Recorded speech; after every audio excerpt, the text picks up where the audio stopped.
Hey, welcome back to another video. This time we're going to talk about permission, obligations, and prohibitions. It is Unit 14, page 95. Okay, before we continue, we have to know which modals and verbs can we use to express permission, obligation, and prohibition. Here on the top, you can see what do we have to use for each one. For permission, we're going to use two. One is going to be the modal can, and number two, it's going to be the verb to be allowed to. Be careful with to be allowed to, because the verb to be, as you already know, it means that it has to be conjugated. It's going to be he is allowed to, she is allowed to, I am allowed to, and they are allowed to. So remember to always conjugate this verb depending on the subject. For obligation, we have to and have got to. What's the difference between those two? There is no difference. You can either use have to or have got to. It's the same. There is no difference. You can say, for example, you have to do the homework or you've got to do the homework. And for prohibition, we are going to use the same ones as in permission, but obviously negative. Can't and to be not allowed to.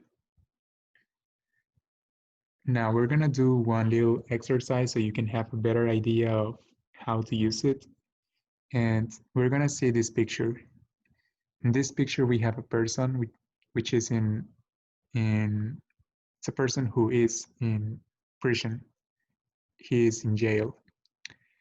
We're going to talk about what he is allowed to do, what are his obligations in there, and we're going to talk about prohibition too. For permission, a person in jail, he can receive visits. What else he can or he is allowed to do in jail? He is allowed to make phone calls.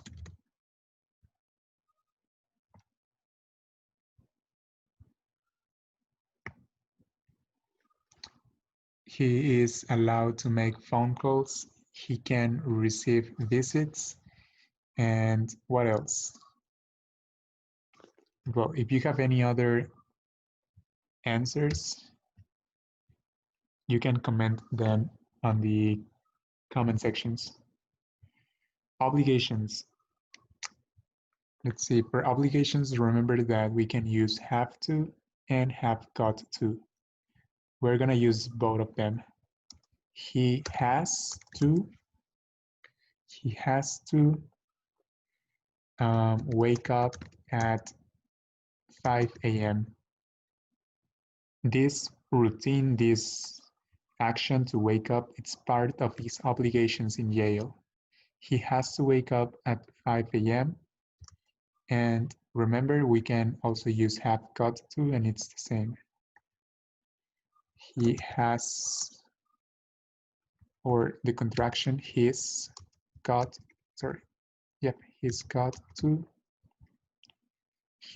to use an uniform. When you are in jail, in prison, you have to use an uniform. It's an obligation.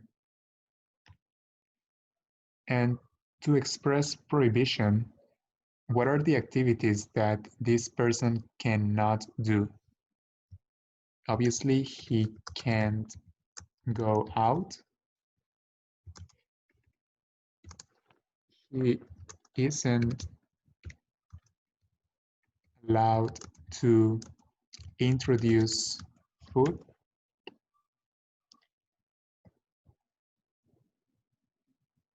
Which other activities um, are prohibited to do in jail? He can't go out. He isn't allowed to introduce food. He can't um, he can't use a cell phone. He isn't allowed to eat whatever he wants. He has to eat a specific meal in jail and also in a specific hour.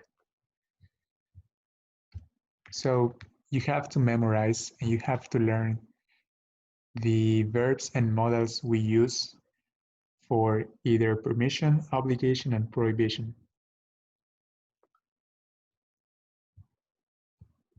Okay, we're gonna continue with another example.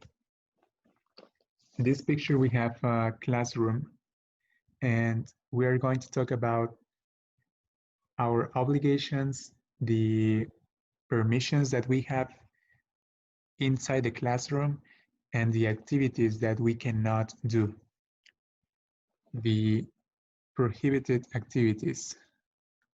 So for permission, let's write here permission. What can we do in a classroom? What are we allowed to do? We can um, participate, which is pretty obvious. We can participate. We are allowed to we are allowed to.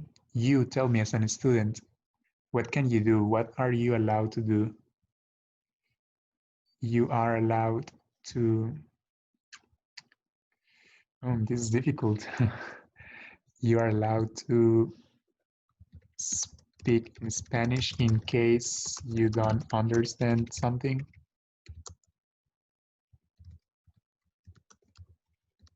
This is just my example. It's the first thing I thought.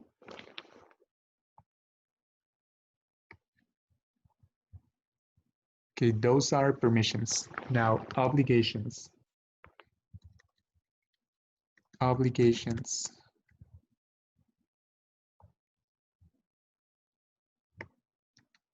You have to turn off your cell phone. In some cases, you're gonna run into like that some activities are part of an obligation and some other ones are part of prohibition. For example, this one, you have to turn off your cell phone. It can be either an obligation or prohibition. So it's going to depend on you. And also it's going to depend on the place where these rules are held. So you have to turn off your cell phone and you have got to respect your classmates.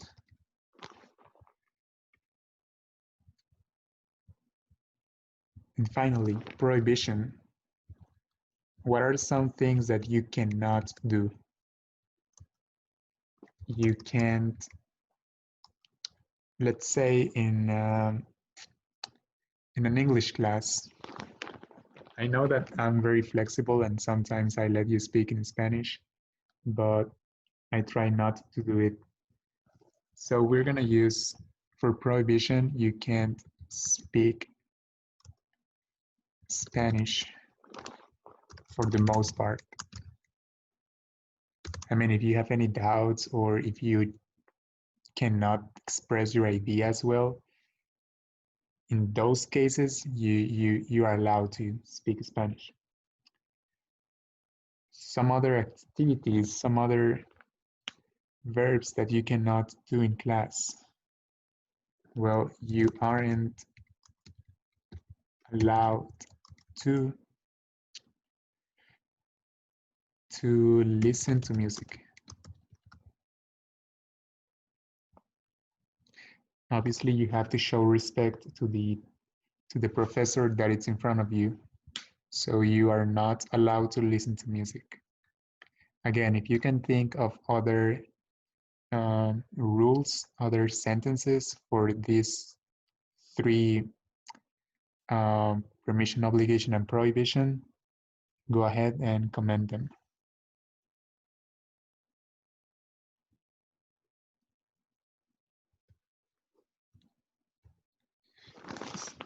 We have this picture on page 95, and we have different signs. Actually, the question says, what do you think these signs mean? Um, we have A, you can swim here. You aren't allowed to take photos here. You have to fasten your seatbelts. You've got to take off your shoes to enter. You are allowed to park here.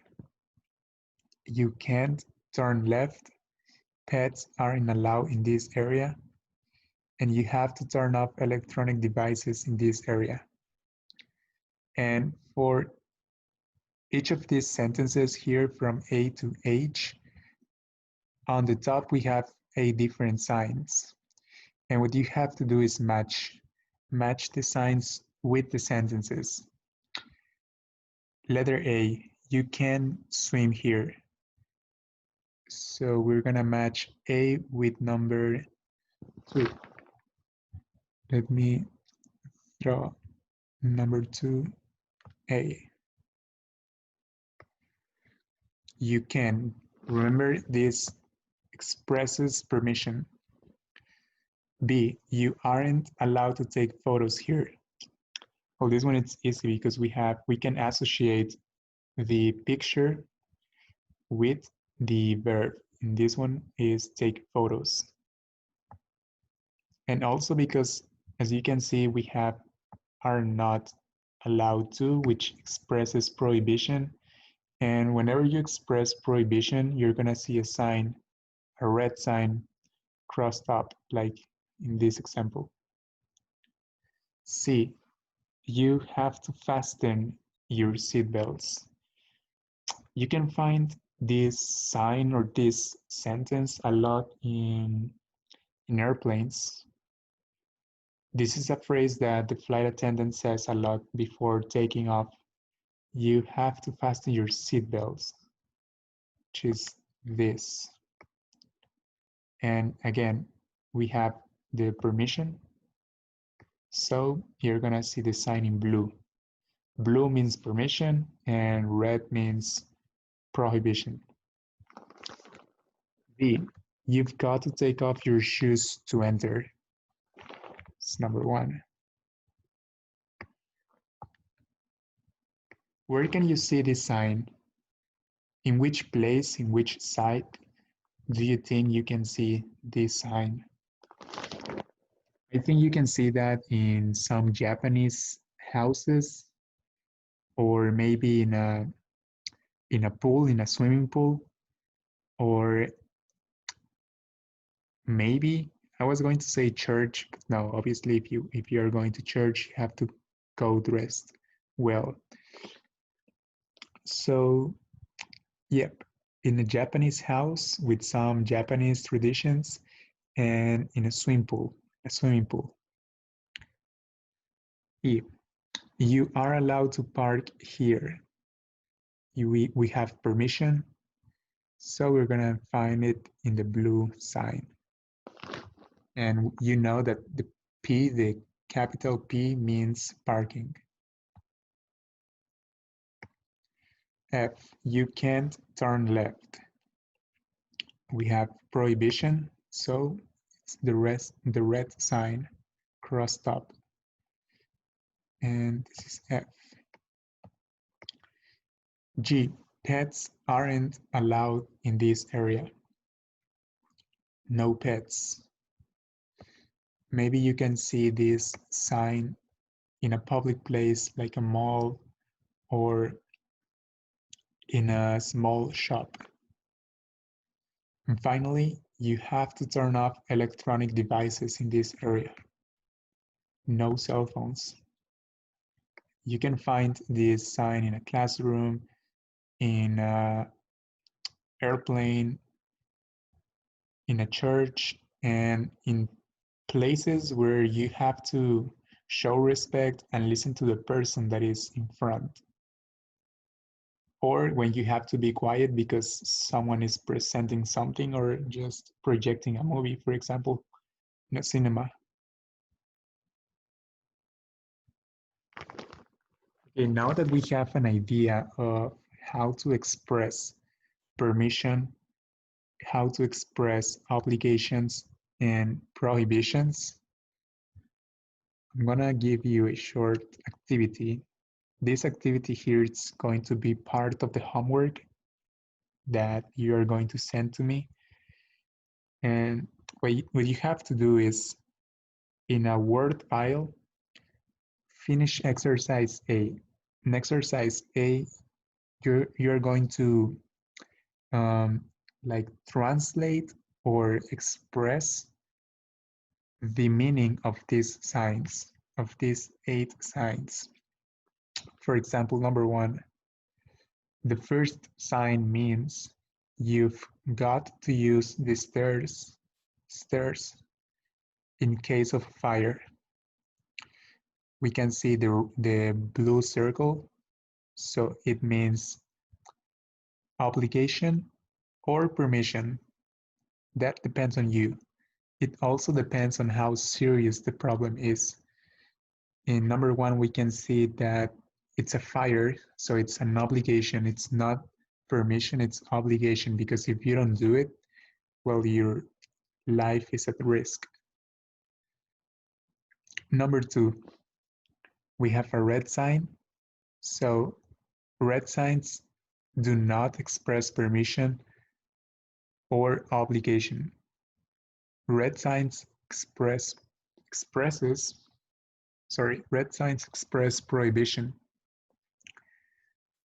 So we can say you can't listen to music in class or any other complement that you want. You can't listen to music in class, or you aren't allowed to use your headphones during the meeting. The rest of the sentence, the complement, it's up to you. You can say or express whatever you want. But try to Google a picture of these signs and paste them in the word file so I can have an idea of which sign are you talking about. For example, in number 3, another example. After this one, you're gonna do the rest by yourselves. Number 3, we have a blue circle. So we have either permission or obligation. And we see a man throwing the garbage into a can. We can say, you are allowed, no, this is not permission, this is an obligation. Because if you go to a park or just go for a walk on the street, and after you ate something you wanna throw the garbage, well, that's your obligation to do it in a trash can. So you have to put the garbage into the trash can, or you've got to throw your garbage into the trash can. Both ideas are the same. So that's what you're going to do. You're going to finish with 4, 5, 6, 7, and 8, and translate the meaning of each sign. And for the rest of the homework, you're gonna find this on page 96. And on this page, we can see different places. We have the gym, museum, public swimming pool, movie theater, on an airplane, and work. And what you have to do is make sentences expressing prohibition, obligation, and permission. For example, at the gym. At the gym, you have to wear sneakers or other athletic shoes. This is obligation. This is part of your obligations at the gym. You have to wear sneakers or other athletic shoes. What's part of the prohibition? Well, you are not allowed to wear regular shoes. This is the example you can do. You can write other ones. For example, at the gym, you have to share the equipment with other members, and you can't you can't take off your shirt during the workout. So that's my idea. The same with, for example, on an airplane. On an airplane, you can pay, this is part of your permission, you can pay for your seat, your favorite seat. For obligation, you have to follow the rules given by the flight attendant. And the prohibition, you can't or you are not allowed to stand up during the flight. So you're gonna make a sentence expressing, as I said, prohibition, obligation, and permission for these 6 different, 2, 4, 6, yeah, for these 6 different places. If once you're done, send it to my email, which is in the description box. And if you are still here watching this video, let me know in the comment sections by writing, I don't know, whatever you want. Make a comment, give me your feedback, or just post an emoji. Just let me know if you're watching until here. Okay, so that's it for today. This is going to be, or this was a very short video because it's part of the previous video that I uploaded. Any doubts that you have, let me know, and I'll be happy to help you. See you on the next video, guys. Bye.